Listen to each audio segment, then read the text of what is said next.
Hi everybody, welcome to this very cold Tuesdays with Fran. Today I am in the Camino de Santiago once again, and we're visiting the beautiful village of Cirauqui, a beautiful medieval village that welcomes hundreds of pilgrims on a yearly basis. So bear with me, it's going to be a little bit windy and it's going to be really cold. So, well, the cold part you don't need to suffer it. I'll do that for you. So, when you come to Cirauqui, you are welcomed by this incredible medieval tower and medieval arch. Hola, Janet. So good to hear you, to see you here. Buenos dias. And before you enter the village of Hola, lady, of Cirauqui, we are welcomed by this discoidal from the 1600s. As you can see, it's from 1658. Okay, this type of discoidals, they were placed normally at the in funeral, in graveyard. Sorry, so they represent death and this, that we are not always here. So it's a beautiful symbol of life and death, which I think is pretty cool. So today, what we're going to be following, it's this yellow arrow, which is the sign for the pilgrims. Hola, Janet. So here we go. James, buenos dias. So look at this beautiful entrance to the village of Cirauqui. The thing is, well, population of Cirauqui, 493 people, 493. Barely nobody. I guess there's only one car allowed per day, and we got the car. Yay! Hola, Liz. How are you doing in Scotland? Hey, Shelly. Buenos dias. So, the thing is that this beautiful village has a lot of history into it. And there are some things that I love. One of them is that almost every single house has the shield or the coat of arms of the family. So all of them are going to have different things. This house was constructed in 1720. It's still people living in it. And one of the things I love of this beautiful house is the doorknobs. Look at those two beautiful doorknobs. Aren't they incredible? I think they're so beautiful. Anyway, so let's keep on going up.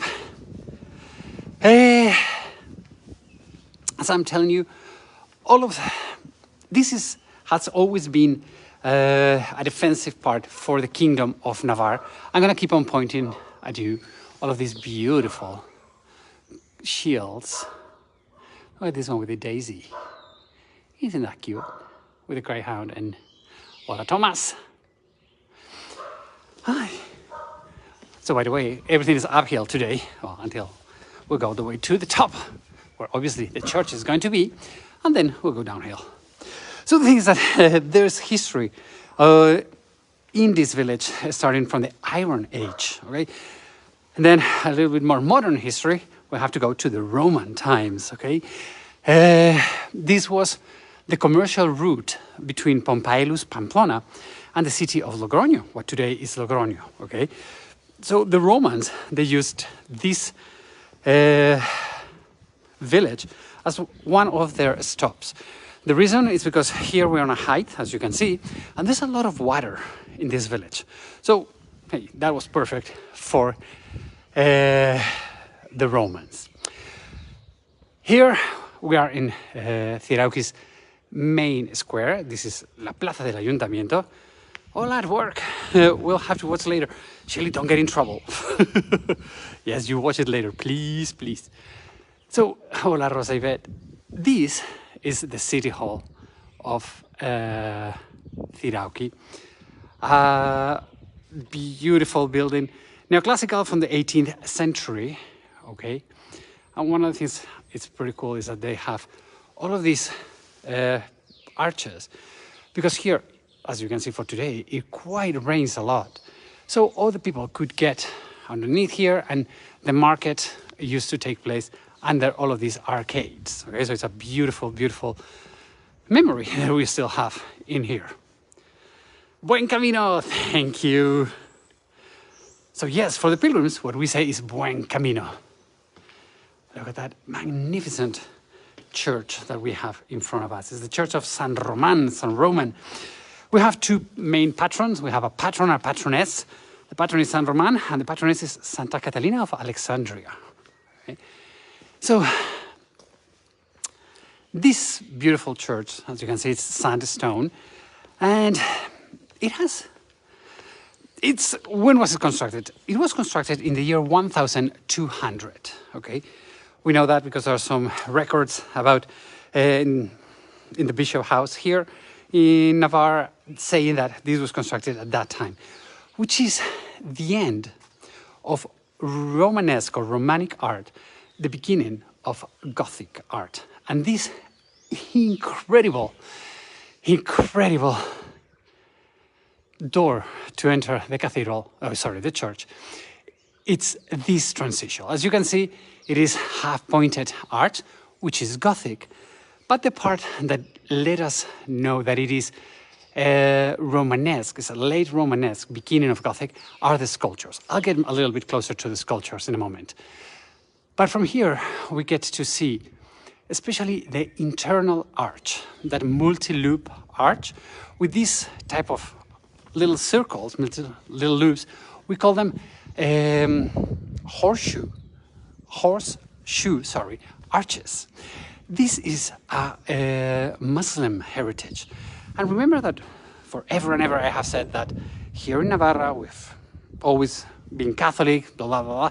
Well, the thing is that this type of art is called mudéjar. Mudéjar means that we have Muslim people, Muslim master crafts doing stone, living in Christian land, okay? And they could live in peace, and they would do these beautiful, beautiful, beautiful arches, okay? Another thing that is very Muslim heritage is that, as you can see, all the arches have no decoration. I mean, yes, they are profoundly decorated, but not with humans. Remember, in the Arabic world, we do not represent humans. Okay, so yes, we do have all of this extremely delicate work, but without human representation. The top arch, the higher one, that is a symbol for the pilgrims in the Camino de Santiago. Okay, that is el ajedrezado jaqués, the chess squares from Jaca. Wherever you see some of that, it's because you are in the Camino. Okay. About the sculptures, as you can see, they are much more simple. They're very beautiful. Let me show you, especially the two bishops are, I think, where you can see much better that it's Romanesque style and not Gothic. Okay, these two magnificent bishops. If you remember, if you watched the video I did of La Guardia, that is so Gothic, so beautiful. This is much more simple, very, simple lines where you can see that you have a bishop here because he has a walking stick and everything, but the presentation is not as detailed as we had on the other way, okay?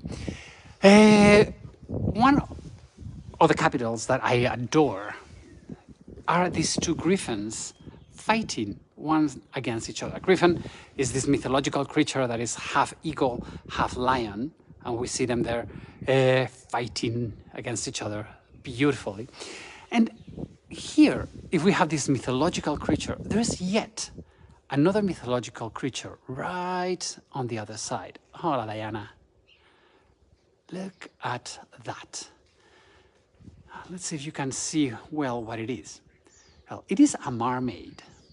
What is a mermaid? Well, mermaids, the legend says that mermaids, with their song, with their music, they would make the sailors get lost and they would drown. So a mermaid, what it represents, it's the power of women to drown men. Okay, remember that in the Bible, the bad one is Eve, is the one that hands the apple to Adam. I know this is politically incorrect to say in the 21st century, but it is what it was done back then in time. So the representation of these mermaids in cathedrals is because what they represent is lust. Okay, one of the mortal sins is lust, sex, and obviously men we're innocent and we are driven by women who drives us crazy. That's what it says. What else? We also, whoops, it's not turning around. I don't want you to see me. Here we go. On the keystones, we have a beautiful symbol. We have this flower that represents nature. Then we have the lamb, the holy lamb, God.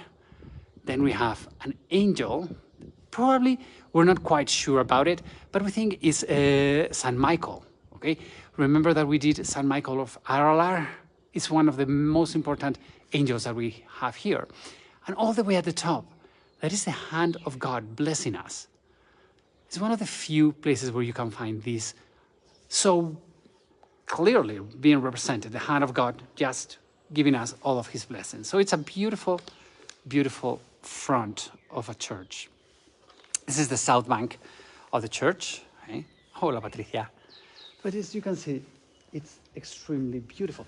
Here in Navarre, we only have these arches like this, these multi-loop arches, only 3 in all Navarre, in Puente de la Reina, in Estella, and here in Cirauqui. It's beautiful, beautiful, beautiful. I love it. What can I say? So, another important thing, we are in the Camino, and the scallop shell is going to be everywhere. Right? So the pilgrims know where they are and they do not get lost. We don't want any pilgrim getting lost around here. The view, well, this is the albergue, this white building in here. If you're a pilgrim, probably you have stayed in here.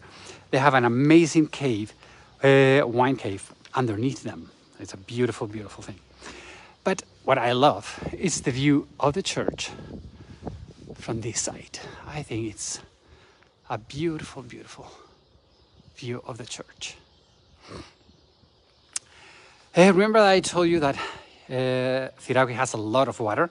Well, it does. We're right now in the highest part of the village, and as you can see, here we have a fountain. This is a modern fountain. Sorry for that. It is a modern fountain from the 1700s. Okay, and one thing I think is pretty cool. If you see, people would come over here and get the water in metallic pots or whatever, and as you see, this side here has been eroded by so many people coming with buckets of water to get all the water from here. So isn't that incredible how many people have been getting water? I mean, it's like, look at that, it's like whoosh, whoosh. It's beautiful. I love it. Okay, let's continue. One of the things about Puente de la Reina Cirauqui is that it even appears in the Codex. Well, I'm gonna tell you the story of Puente of Cirauqui as we walk on, and I will be showing you some of these beautiful sites. Okay, but the important thing is the story I'm gonna be telling you. So I was telling you that in the Codex Calixtinus, written on the 11th century, the bishop Améry Picot, what is the Codex Calixtinus? It's this bishop who walked the whole Camino de Santiago, and he wrote this codex, which is the first tour guidebook in the history. It tells you where to go in the Camino, where not to go, be careful here, be careful there. So really, this Codex Calixtinus, it's a tour guidebook. It still exists, the original ones in Santiago de Compostela at the end of the Camino. And Améry Picot, when he came to Cirauqui, I guess he was not very well treated, because he said that, my little paper fell, that the people from Cirauqui poisoned his horses and his donkeys. Well, we don't really know if that's true or not. What we think is that we didn't poison his animals, what we stole from him. He was right that it was kind of a conflicted little village. So, that was on the 11th century. In the year 1320, the village of Cirauqui became part, or belonged to a couple of monasteries, okay? And it was almost 100 years, well, it was over 100 years. In the year 1425, King of Navarre, Charles III, gave this village to his daughter, Juana. And when I mean gave this village to his daughter. It's his real daughter, okay? Because he had many bastards, and Juana was one of the real ones, one of the ones that had title, okay? So it was in 1425, the first time that the village of Cirauqui was not anymore owned by the church, okay? So that's something important. Also, here, years passed and everything was okay. But in Spain, now we need to go back to Spanish history. In the year 1833, we had a king, Ferdinand VII, who he only had one kid, and it was a girl, Isabella. And at that moment, in Spain, what we had was the Salic law, meaning that women could not be queens, could not become queens. So the father, what he did is he changed that law to the law we have now. We have supremacy of male over women, meaning that if the king only has a girl, the girl will be the next queen. But if we have, like what we have right now, we have two princesses, older, and then we have the king, Philip VI. Okay, so the thing is that that was okay. He changed the law, fine.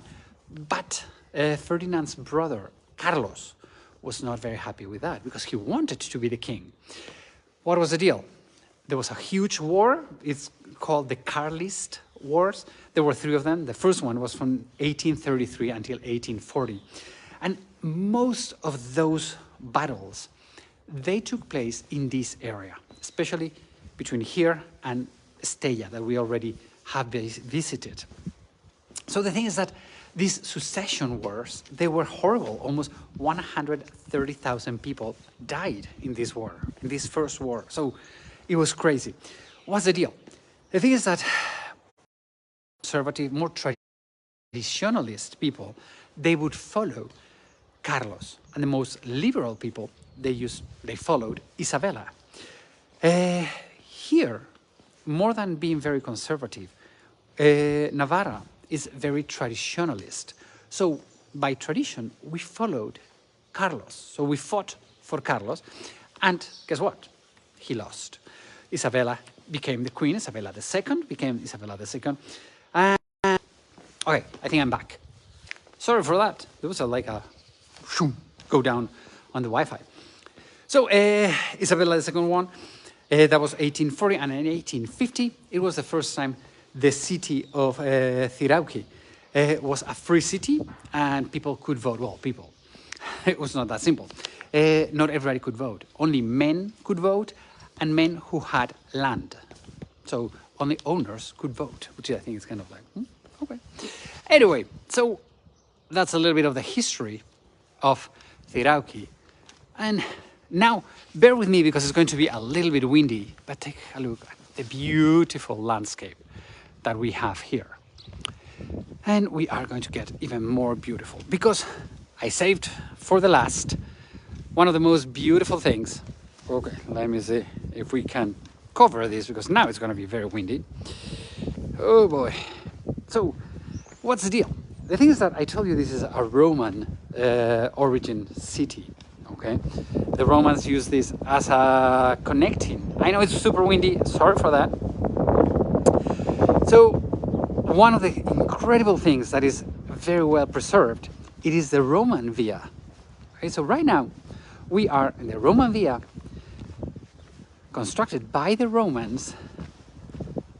Isn't it incredible? I love, and this all the way at the end of this little road, there is a bridge that we're gonna go see. Okay, so this via, it is from the 2nd century after Christ. So imagine how well preserved it is. But one of the good things is that take a look at these amazing views that we have all around here. All of these fields, as good old Romans, it's the beginning of the wine region. The wine region and the olive oil region of Navarra. Okay, so it's a very Roman thing. And Liz, you're right. It's very quiet, just birds and not much more. It's super, super quiet. So let me be quiet for a sec so you can hear a little bit of the wind and some birds.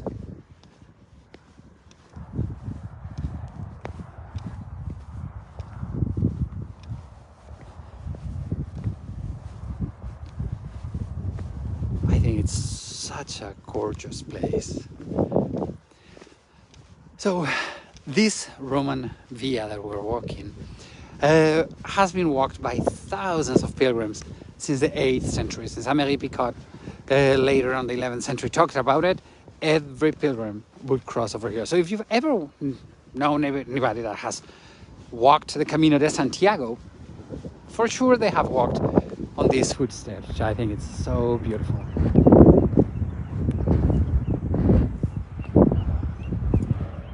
Okay, let's see if we can turn this around. Okay. So as you can see, the landscape around, it's super peaceful. The economy of this village, it's agriculture here. As I said, they have a lot of vineyards and not too many olive trees, but quite a few olive trees. Besides that, we do have they grow oat and wheat, right? So really, it's a very agricultural city. City. Oops, sorry. 493 inhabitants. It's a village, but it's a beautiful. The economy here is very good, and also they live very well thanks to tourism. Right? So the touristic part of Cirauqui, it's really an amazing thing, because all of the pilgrims, many of them, they stayed over here. There's 2 or 3 bars. There's a pilgrims hostel. So it's a beautiful place to be, and with a Roman via from the 2nd century. We're very happy with this because it has been preserved very well, and for many years cars have not been allowed to drive through here. When at the beginning of cars they would work, and it was, the destruction was major. So finally the city said, we're not going to allow that, and that's probably one of the best things they've ever done. And what I want to share with you, it's the Roman bridge that we have. Okay, I'm here covering the microphone because the wind is like horrible. Okay, let me take a little detour so we get to see the beautiful Roman bridge. Okay. By the way, if you're interested in the Camino de Santiago, for this year, I'm gonna have 2 tours walking the Camino de Santiago. We're not gonna be walking the whole thing. We are oh, sorry. We are going to be doing it by bus, but a few days, 4 days, we will be walking the Camino de Santiago. In fact, we will be coming to Cirauqui. We will walk this part. Okay, so one of the things about this Camino de Santiago is that you are going to get the feeling of the Camino, but you don't need to walk it. You can go ahead. So you can check it on my website, which is travelingsteps.es, and you have all the information of departures, prices, and everything in there. What else? I love this view of the Roman. Okay, here it's not as windy, so I can loosen up a little bit the mic. Can you hear the river? Well, it's not